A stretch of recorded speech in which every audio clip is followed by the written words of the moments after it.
Break के बाद एक बार फिर से आप सभी का बहुत स्वागत है। न्यूज 18 पर महा कवरेज जारी है और 11 बजे तक का वोटिंग परसेंटेज एक बार फिर से आपको बता देते हैं कि कहां पर कितना अभी मतदान हुआ है। चंदौली में सुबह 11 बजे तक 30% मतदान हुआ है। गाजीपुर में 27.49%, देवरिया में 11 बजे तक 28% मतदान हुआ। महराजगंज में 29.66% मतदान हुआ है। मिर्जापुर की बात करें तो यहां पर भी 30% मतदान हुआ है। वाराणसी में 26.48%।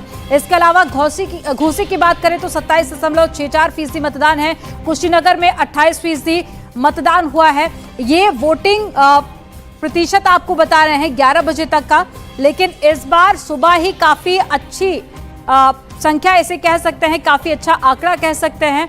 लोग घरों से बाहर निकल रहे हैं, मतदान कर रहे हैं। हालांकि गर्मी आज भी बहुत ज्यादा है और ऐसे में ये पोलिंग बूथों की तस्वीरें भी आप देखिए, लोगों में उत्साह भी बहुत ज्यादा है क्योंकि कहते हैं पूर्वांचल की जनता जागरूक वोटर है। और ज्ञानेंद्र जी हमारे साथ में लगातार जुड़े हुए हैं। ज्ञानेंद्र जी, मैं आप ही के पास में आऊंगी।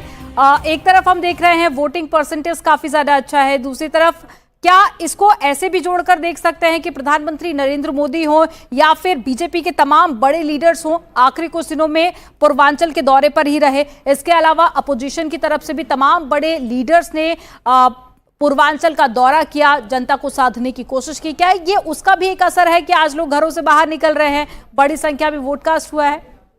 बिल्कुल।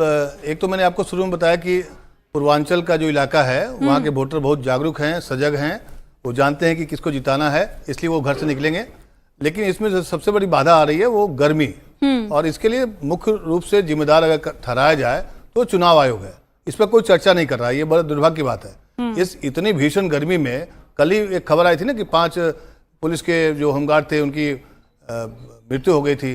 तो कई ऐसी चीज़ें हैं। पूर्वांचल का मैंने बताया आपको कि ये अंतिम चरण है, तो जाहिर सी बात है जो 5 चरण और 6 चरण में जो रिपोर्ट्स आई, मीडिया में खबरें आई कि वोटिंग परसेंटेज कम है, उसका भी असर पड़ता है। अगर आप खबर चलाते हैं, बताते हैं, तो लोग सोचता है कि भाई चलो हम अपने इलाके में वोट ज़्यादा दें ताकि हमारा एक रिकॉर्ड हो, लोग कहे कि हमने खुलकर वोटिंग किया है।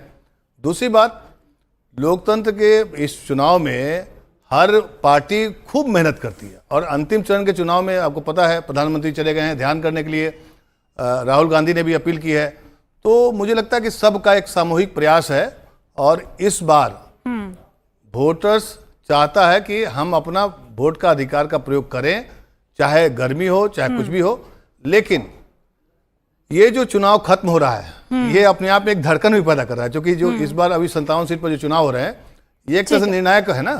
लेकिन ज्ञानेंद्र जी, जब मतदान मतलब चुनाव जब शुरू हुआ उस वक्त हमने देखा कि सभी पार्टियों के अपने अपने मुद्दे थे। विकास के नाम पर बीजेपी वोट मांग रही थी और विपक्षी पार्टियों के भी अपने मुद्दे थे, महंगाई बढ़ती, बेरोजगारी। लेकिन फिर बीच में आकर ऐसा लगा कि ट्रैक से भटक गई है गाड़ी। उसके बाद में हमने कई ऐसे भी मुद्दे इस चुनाव में सुने जिनका या तो आज तक जिक्र नहीं हुआ या फिर चुनाव में उन मुद्दों का कोई मतलब नहीं था।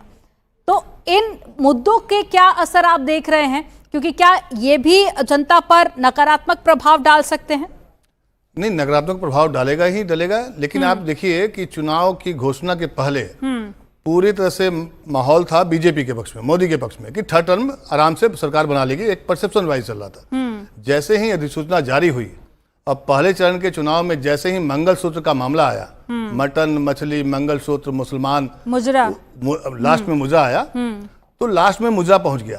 तो ये क्यों आया? दूसरी बात, पहले चरण, 2nd चरण और 3rd चरण में कांग्रेस के घोषणा पत्र पर जितना बीजेपी ने चर्चा की, जितना मोदी जी ने बोला, ये भी आप समझिए इस बात को लेकर के कि बार बार ध्यान भटकाने के लिए कोशिश किया गया, जैसा कि विपक्ष का आरोप है। आप समझ रहे हैं इस बात को। लेकिन कांग्रेस या विपक्षी दल महंगाई, बेरोजगारी के मुद्दे पर अड़ी रही और बार बार इस चुनाव को, जैसे मुजरा वाला मामला आया, इस पर काफी प्रतिक्रिया भी आई, मंगलसूत्र पर प्रतिक्रिया आई, और अभी लेटेस्ट आपको गांधी जी पर आपने सुना ही होगा। तो कई ऐसे मुद्दे आए जिसको नहीं आना चाहिए था कायदे से, क्योंकि लोकतंत्र में हमारे लिए क्या होता है, बुनियादी समस्या होता है रोटी, कपड़ा और मकान। पहले तो चुनाव इस पर लड़े जाते थे, अब तो खैर अब प्रधानमंत्री ने कहा कि हम आटा के साथ साथ में डाटा का भी दाम कम कर दिया है।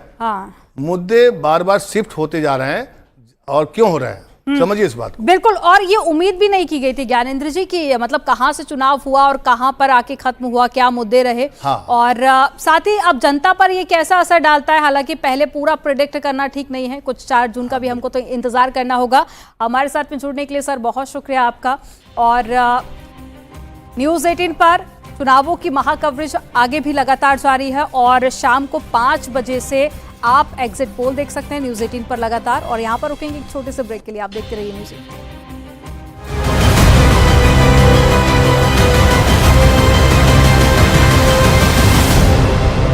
देखिए कितना अच्छा लग रहा है। अशोक तिवारी भी यहाँ पर हैं और ये देखिए यहाँ पर अशोक तिवारी जी भी हैं, उनसे हम बात भी कर लेते हैं यहाँ पर अशोक जी से किन मुद्दों पे। अशोक जी, किन मुद्दों पर ये देखिए, पहले मैं कहूँगा वोट की वो दिखा दें जिसको उन्होंने वोट डाला है, तो उन्होंने भी अपना वोट कास्ट कर दिया और यहाँ पर तमाम सारी जो तस्वीरें हैं वो यहाँ पर आप ये देखिए कितने कतारबद्ध लोग हैं। और हम बात कर लेते हैं हमारे साथ मेयर अशोक तिवारी जी। अशोक जी, आपने वोट डाल दिया, प्रथम नागरिक हैं वाराणसी के, किन मुद्दों में वोट किया है?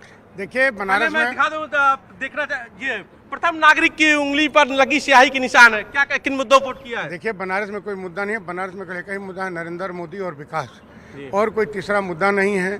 पूरा काशी बम बम बोल रही है, मोदी मोदी बोल रही है। मोदी जी वहाँ साधना कर रहे हैं, विपक्ष वहाँ पढ़ाने है, क्या कहेंगे आप? देखिए आपको पता होगा 2014 में माननीय प्रधानमंत्री जी वोट की बात से गए थे, 2019 में भी गए थे, और आज 2024 में भी चुनाव प्रचार के बाद आप कह रहे हैं तो सनातन विरोधी लोग हैं, इनके पास कोई मुद्दा नहीं है, तो ये भी जाए करिए तो अभी बैंकॉक भाग जाएंगे। अच्छा। इनके जो नेता अभी तो बैंकॉक भाग जाएंगे, कोई विदेश चला जाएगा। जी जी, ये सुबह से मैं देख रहा हूँ कतारें देखिए लगी है, क्या लग रहा है कि मौसम को देखते हुए सुबह 10-11 बजे तक मोस्टली लोग अपना वोट कास्ट करना चाह रहे हैं?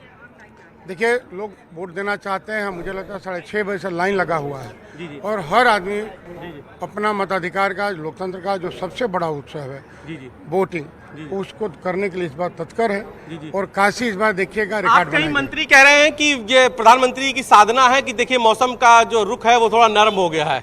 इसमें तो कहीं कोई सच ही नहीं, आपको नहीं लग रहा है? जी, ये मोदी जी का सब साधना है, इसी वजह से मौसम थोड़ा एकदम एकदम। तो क्या लग रहा है ये वाराणसी में क्या रहेगा, प्रदेश में क्या रहेगा और देश में? देखिए हमने कहा ना, विपक्ष के पास कोई मुद्दा नहीं है। वो तो बनारस में आप लोग का जो नारा है 10 लाख पार, हमें लगता है उससे अधिक हम जाएंगे। 10 लाख से भी ज्यादा जो मतदान का जो चल रहा है ना ट्रेंड, उससे अधिक हम जाएंगे। उससे जाएंगे। और देश में तो कुछ कहना ही नहीं है भाई। 400 पार का हमारे मोदी जी का नारा है। तो ये थे वाराणसी में मेयर अशोक तिवारी जिन्होंने अपना वोट कास्ट किया है। यहाँ पर आप ये देखिए कतारबद्ध जो लोग हैं वो अपना वोट कास्ट कर रहे हैं। बाबूजी से बात कर लेते हैं। बाबूजी, क्या नाम है आपका? गोपाल जी राय।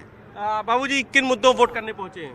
भाई जनता को जो जरूरत है, प्राथमिक जरूरतें हैं वो उसको मिलनी चाहिए। सड़क है मिल रहा चाहिए, रोजगार है मिलना चाहिए, महंगाई से कम हो यही सब चाहते रहते हैं, और क्या करेंगे। आप यूथ है, किन मुद्दों वोट करने पहुंचे हैं? सर हम तो देख रहे हैं भाई, तो बनारस में जो डेवलपमेंट हो रहा है हम तो उस कैंडिडेट को देंगे जो भाई बनारस के लिए बढ़िया करे। देश विदेश में तो बढ़िया हो ही रहा है, लेकिन हम चाहते हैं कि भाई हम जहाँ रहते हैं वहाँ बढ़िया चीजें बढ़िया हो। तो देखिए यहाँ पर जो है मेयर है, उनकी माता जी को मैंने दिखाया कि उनकी मेयर अशोक तिवारी की माता जी थी जिन्होंने 85 ईयर्स में अपना वोट किया है, व्हीलचेयर से पहुंची हैं। कतार में लगकर अजय राय ने मतदान किया और साथ ही इससे पहले भी वो कांग्रेस की जीत का दावा करते रहे हैं। कुछ ऐसी ही बातें वो करते हुए नजर आए और देखिए उंगली पर लगी स्याही लोगों को दिखाकर ज्यादा से ज्यादा संख्या में लोगों से मतदान करने की उन्होंने अपील की है कि। और उपेंद्र हमारे साथ में जुड़े हुए हैं। उपेंद्र, तस्वीरें हम देख रहे हैं, अजय राय ने तो मतदान कर दिया है और हालांकि जनता की राय हम लगातार लेते रहे हैं। बीजेपी काफी ज्यादा मजबूत स्थिति में है, ऐसे में क्या कुछ पत्रकारों से भी बातचीत करते हुए उन्होंने कुछ बातें कही हैं? क्योंकि हमेशा वो कहते रहे कि बनारस का विकास तो सिर्फ कागजों में हुआ है। बाहरी बनाम स्थानीय का मुद्दा है और जो स्थानीय है वो है, तो इसलिए उन्होंने अपने पक्ष में बात कही है। उन्होंने कहा है कि इस बार बनारस का जो असली बेटा है वो चुनाव मैदान में हो, जनता ये समझ रही है, इस बार के परिणाम बदलने वाले हैं। फिलहाल उन्होंने इस तरीके के राजनीतिक दावे किए हैं, अब ये तो परिणाम बताएगा 4 जून का। लेकिन फिलहाल जो आप स्थिति देख रहे हैं वो लोग लगातार जो बात कह रहे हैं वो कुछ और इशारा कर रही है। लोग कह रहे हैं कि जो विकास हुआ है हम विकास पे वोट कर रहे हैं, तो अब इसका इशारा समझा जा सकता है। फिलहाल हम किसी भी तरीके से नाम नहीं लेना बहुत चाहते हैं। संक्षिप्त में आप बता दीजिए, क्योंकि हमेशा जब लोगों से बातचीत होती है तो हम उनसे मुद्दे जानने की कोशिश करते हैं, लेकिन बनारस एक ऐसी सीट है जहां पर मुद्दों से ऊपर है प्रधानमंत्री नरेंद्र मोदी का चेहरा। ऐसे में लोग जब मतदान करने के लिए पहुंच रहे हैं, मुद्दों के बारे में भी जिक्र कर रहे हैं, या फिर सिर्फ इतना काफी है कि प्रधानमंत्री नरेंद्र मोदी यहां से चुनाव लड़ रहे हैं? देखिए, बहुत सारे लोग तो सीधे नाम लेके कह रहे हैं कि प्रधानमंत्री नरेंद्र मोदी जब यहाँ पर लड़ रहे हैं तो यहाँ पर हार जीत की बात ही नहीं है। यहाँ सवाल कितनी बड़ी लीड का है। हम खुद ही बात कर लेते हैं, मुद्दा क्या है यहाँ पर, आपकी हार या जीत का, या पिछली बार की जो 5.25 लाख की लीड थी उसको बढ़ाने का? किन मुद्दों पर आप लोग वोट कर रहे हैं? जो पिछली बार का मुद्दा है, जो चुनाव का जो जीत था, उससे इस बार भारी से भारी और ज्यादा मतों से। तो मतलब कहने का मतलब प्रधानमंत्री का नाम बड़ा है आप लोगों के लिए? हाँ, नाम भी बढ़ा, उनका काम भी बढ़ा है। अच्छा, तो हम एक बार सीधे मेयर अशोक तिवारी से ही पूछ लेते हैं, इस बार क्या है, आप लोग जीत के लिए संघर्ष कर रहे हैं या लीड बढ़ाने के लिए संघर्ष कर रहे हैं? देखिए, जीत में तो कहीं कोई संशय ही नहीं है। जी। ये लीड काशी की जनता माने प्रधानमंत्री जो कितना देगी, इसी पर टोटल लड़ाई चल रही है। इसी पर टोटल लड़ाई चल रही है। तो कुछ चाची क्या क्या वोट दे रही है? अभी देने जा रहे हैं। तो आप ये बताइए मैडम कि आप वोट देने जा रहे हैं किन मुद्दों पे? विकास आपको लगता है हुआ?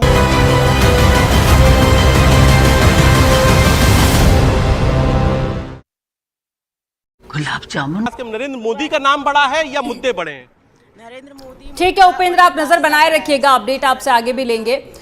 अब कुछ खास मेहमान हमारे साथ में जुड़ गए हैं। राजेश चौधरी जी जुड़ गए हैं, बीजेपी से प्रवक्ता है, बहुत स्वागत है सर आपका।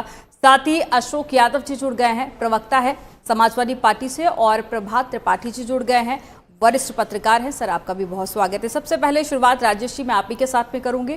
पिछले अगर 2019 की बात कर ली जाए तो 13 सीटों में से 11 सीटों जिन क्षेत्रों में आज जो है वोटिंग हो रही है, इस जो हमारा सबसे बड़ा संवैधानिक अधिकार है, इस लोकतंत्र के महापर्व में जो है वो बढ़ चढ़ के हिस्सा लें। और आज ऐसा लगता है जैसे कोई उत्सव है, हमारे सरका घाट में तो लग रहा है जैसे कोई उत्सव है।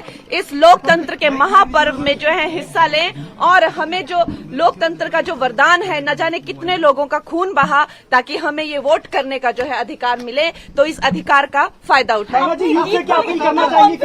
देखिए, हमारे लिए जो है ये जो मोदी की लहर है, ये समस्त हिमाचल प्रदेश में है। मोदी जी ने जो है इस बार कम से कम लगभग 200 रैलियां की हुई हैं। 2 महीने के छोटे से अंतराल में ना जाने 80-90 से ज्यादा इंटरव्यू किए हुए हैं, और उनका जो काम है वो पूरे भारतवर्ष में जो उसकी गारंटी है, उनका लोहा जो है पूरा भारतवर्ष और हिमाचल प्रदेश भी मानता है। तो हम जो है मोदी जी की सेना है, और मुझे जो है अवश्य ही मंडी पार्लियामेंट्री का आशीर्वाद मिलेगा, और मोदी जी को जो है यहाँ पर भी हम